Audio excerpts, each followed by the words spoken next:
It's really wait tuanze bwana. Guys, it might Alex, rain. twende. Just pick the SG anaongea. It's really sad that it's really sad. One would want to apologize for what has happened to one of your journalists, goons who have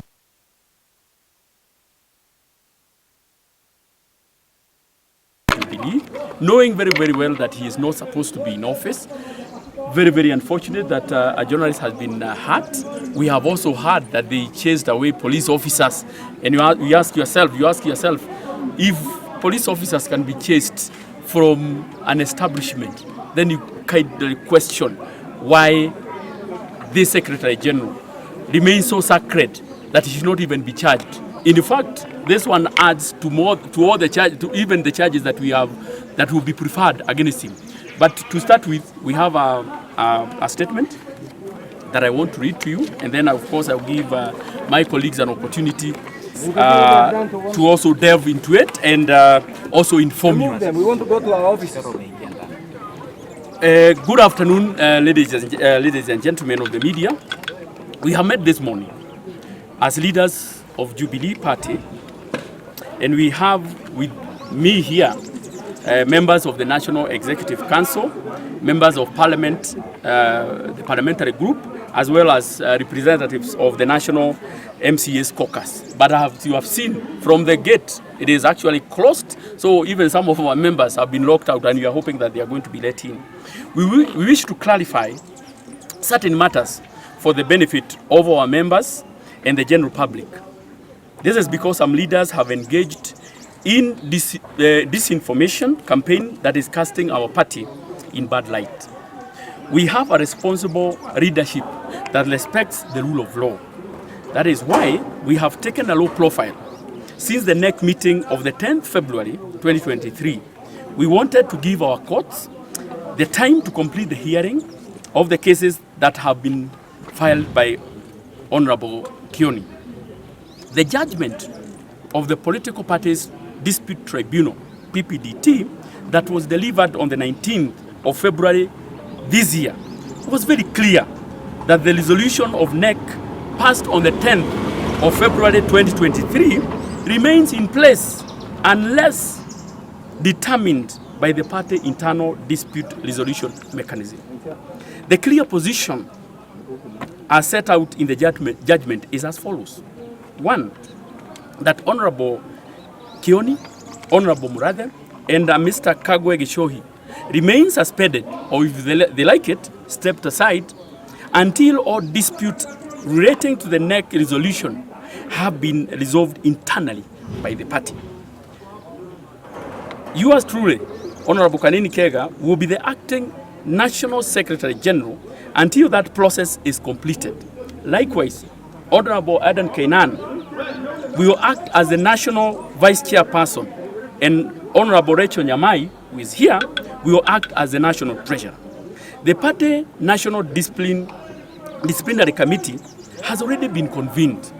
In fact, Honorable Kioni has himself publicly pronounced that he intends to refer a complaint before the committee against some officials of the party.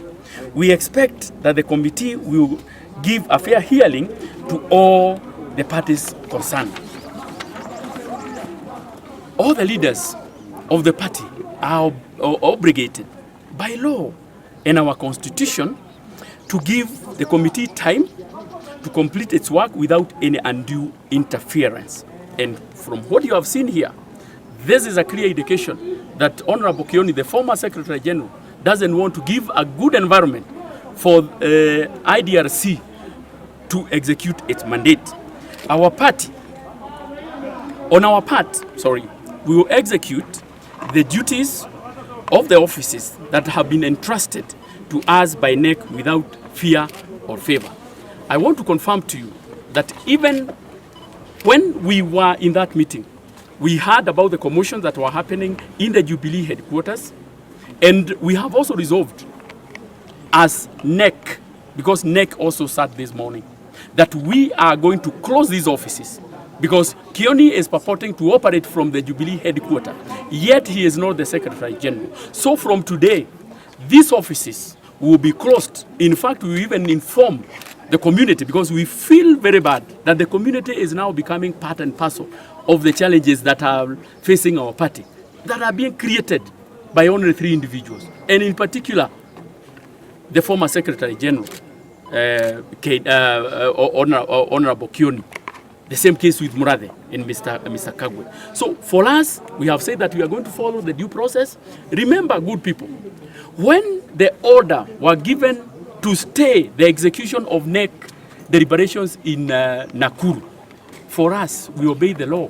And we never engaged in any Jubilee matters until the 19th, when the court pronounced itself. And it's very clear. In fact, you don't need a lawyer to interpret for you. And the clear instructions of the court. In fact, right now, Honorable Kioni is acting in total disregard of, is actually contempt of court.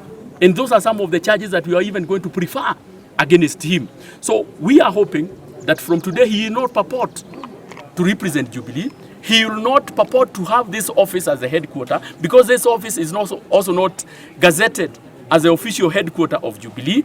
And from today, Jubilee will not operate from this headquarter. And these are the officials of Jubilee. I want to give an opportunity to the Vice Chair, Acting Vice Chair, to also make a few remarks. Invest and build at Optiven's ultimate solution for genuine property ownership fused with luxury living and affordability.